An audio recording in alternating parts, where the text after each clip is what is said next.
చేసిన మా పెద్ద ఆయన కొడుకు కుమారుడు కాబట్టి మీకు మంచి కుటుంబం దొరికింది కాబట్టి మీరందరూ కలిసి ఆయనని గెలిపించుకోవాలని కోరుతూ, అలాగే ఆనాడు నందమూరి తారక రామారావు గారు బీసీ బడుగుల వర్గాలను చూసి 24% రిజర్వేషన్ పెట్టారు.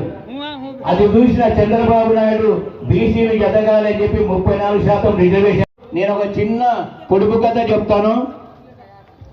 ఇది బొడ్డకనీయులు, ఇది లాభం ఎత్తు ఉంటుంది బాగా.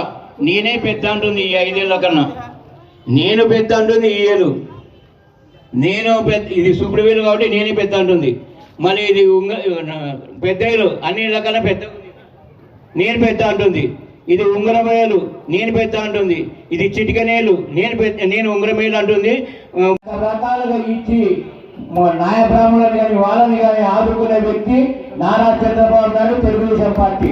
మరి అటువంటి పార్టీని ఈరోజు పెన్ను తీసుకొని ఇట్లా రాకున్నది. ఇది ఒక ఏళ్ళతో ఈ ఏళ్ళకి చెప్పినంట ఇది రాకున్నది, ఈ ఏళ్ళకు అంటే 50 ఏళ్ళు చెప్పి రాకుంది. కానీ దీనికి సపోర్ట్ కావాలా, ఇట్లా తీసుకోవడానికి, ఇట్లా తీసుకోవడానికి సపోర్ట్ కావాలా. ఇట్లా కాబట్టి మనము అన్నని గెలిపేయడానికి సిద్ధం. మీరంతా సిద్ధమా? మైనార్టీ కానీ ఎస్సీలు కానీ ఎవరైనా సరే, ఎస్సీ ఎస్టీ మైనార్టీలకు ప్రతి ఒక్కరికి 50% డబ్బులను ఆదా చేసుకొని ఇంతవరకు కొన్ని చిన్న చిన్న బిజినెస్లో మరి అభివృద్ధి చెంది ఆర్థికంగా ముందడుగు వేశారు. మరి ఆ విధానాలను తెలియజేస్తూ మరి ఇప్పుడు రేపు రాబోయే ప్రభుత్వంలో మన యొక్క బీసీ నాయకులకు, కుల సోదరులకు మరి ఏ విధంగా చేస్తారు అనేటువంటి విధానాన్ని కూడా తెలియజేయమని చెప్పారు. నేను బీసీ కుల సాధికార రాష్ట్ర సభ్యుని. మరి మా కుల కులసులకు మొన్న జరిగినటువంటి ముప్పంలో సొంత నియోజకవర్గంలో చంద్రబాబు నాయుడు గారు శ్రీ శ్రీ శ్రీ భక్త కనకదాస గారి విగ్రహాన్ని ఏర్పాటు చేసి అదేవిధంగా కమ్యూనిటీ భవనాన్ని కూడా మా కులస్తులను గౌరవించి ఇచ్చారు. ఆ యొక్క సభలో చంద్రబాబు నాయుడు గారు ఒకటే విషయం చెప్పారు, మా యొక్క మదాసి మదారి కుల సర్టిఫికెట్ల పరిశీలన చేస్తానన్నారు. అదేవిధంగా మా కులస్తులు ఎక్కువగా గొర్రెలు మేపుకొని జీవనం సాగిస్తుంటారు. గొర్రెలు మేపే వ్యక్తులకు ప్రమాదవశాత్తు ఏమన్నా జరిగితే 10 లక్షల రూపాయలు ఇన్సూరెన్స్ చేస్తామని చెప్పారు. అదేవిధంగా గొర్రెలు చనిపోతే 5 రూపాయల ఇన్సూరెన్స్ తోని 500 ఖచ్చితంగా అన్ని జిల్లాల్లో గత ప్రభుత్వంలో మన తెలుగుదేశం పార్టీ హయాంలో చేసే 800 మందికి రాజకీయంగా జెడ్పీసీ ఎంపీటీసీకి ఎదురనీయకుండా సర్వనాశనం చేసే వ్యక్తి ఈ వ్యక్తి. కాబట్టి బీసీల ద్రోహి ఎవరైతే జగన్మోహన్ రెడ్డి. మీరంతా గుర్తుంచుకోవాలి, నాయుడు బీసీలే తెలుగుదేశం, తెలుగుదేశం బీసీలు. కాబట్టి ఈ నినాదంతో శ్రీశైలం నియోజకవర్గం మరి మన దేవుడైనటువంటి కీర్తిశేషులు గుడ్డా వెంకటరెడ్డి గారు మన నియోజకవర్గానికి మరి అంతకుముందు ఎలా ఉన్నది, వాన పడితే పంటలు పండించుకునే వాళ్ళం, నీళ్లు రాని పరిస్థితి. ఆయన హయాంలోనే మరి మన తెలుగంగను స్థాపించి తెలుగంగకు తూము పెట్టి మన నియోజకవర్గం అంతా మరి ఎకరా 100 రూపాయలు కానీ పొలాన్ని ఈరోజు లక్షలాదిగా వేలాదిగా అమ్ముకుంటున్నామంటే మరి కీర్తిశేషులు బుడ్డా వెంకటరెడ్డి గారి పుణ్యం.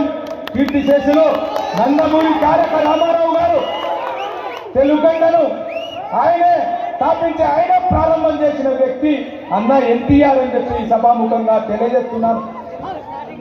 ఎన్టీఆర్ గారు వచ్చిన తర్వాతనే రాయలసీమంతా రైతులు పంటలు వండి సస్యశ్యామలం అయిందంటే అది కీర్తిశేషులు నందమూరి తారక రామారావు గారు.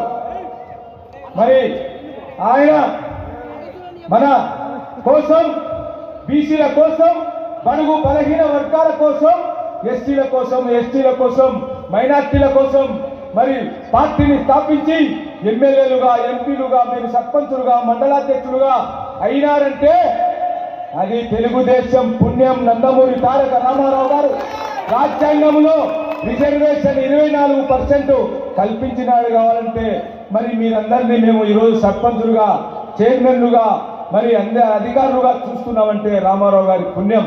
అదే కోవలో మన మాజీ ముఖ్యమంత్రి మన కుటుంబాన్ని ఆలోచించే ఒక విజన్ కలిగిన వ్యక్తికి మరి మాజీ ముఖ్యమంత్రి కాబోయే ముఖ్యమంత్రి నారా చంద్రబాబు నాయుడు గారు మిమ్మల్ని గురించి మీ కుటుంబాన్ని గురించి 18 గంటలు రాత్రి పగులు పనిచేస్తూ మన కోసం ఆలోచించే నాయకుడు మన నారా చంద్రబాబు నాయుడు గారు. మరి మీకోసం చంద్రబాబు నాయుడు గారు ఎన్ని సంక్షేమ పథకాలు పెట్టారు. మసీదు మరమ్మతులకు తెలిసింది కాబట్టి ఈ రోజు ఈ కార్యక్రమం ఇంత దిగ్విజయంగా చేసిన ప్రతి ఒక్కరికి ధన్యవాదాలు తెలియజేస్తున్నాను. మరి ముఖ్యంగా నేను ఒక 2 విషయాలు చెప్తాను, పెద్దలు అందరూ చెప్తారు కాబట్టి. నేను హైదరాబాద్ లో ఒక మహానాడు కార్యక్రమం జరుగుతుంటే మన పెద్దలు కీర్తిశేషులు బుట్టా వెంకటరెడ్డి గారు మహానాడు కార్యక్రమానికి వచ్చారు. నేను అందరాన్ని చూసి పెద్దలను పలకరించాను. ఎక్కడ తమ్ముడు మీ ఊరు అంటే నాది ఇందిరేశ్వరం అంటే మేము ఇద్దరం ఫ్రెండ్స్ వెళ్ళాము. అప్పుడు మాకు పాస్ కూడా లేదు.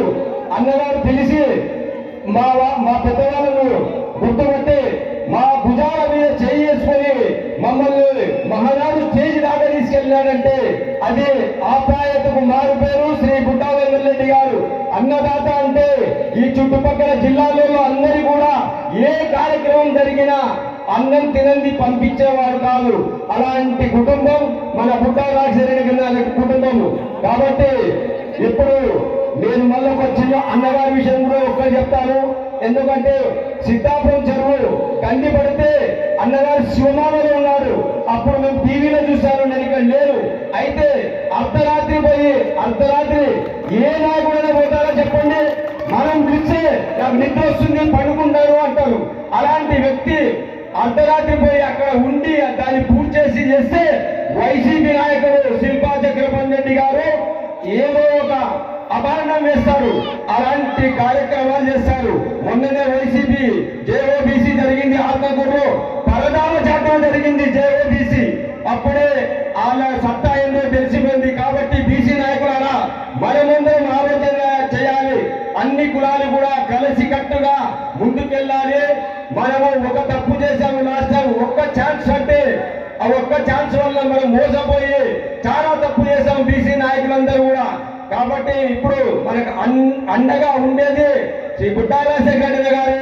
కాబట్టి దయచేసి సమయం లేదు అంటే 60 రోజులు మాత్రమే ఉంది. కాబట్టి మనం ప్రతి ఒక్కరము ప్రతి గ్రామంలో తిరిగి ప్రతి ఒక్కరిని మోటివేట్ చేసి పథకాల గురించి చెప్పి అన్నగారి ఇప్పుడే ఈ సూపర్ 6 పథకాలు అయితే రాష్ట్రంలోనే మనం ఫస్ట్ లో ఉన్నాము.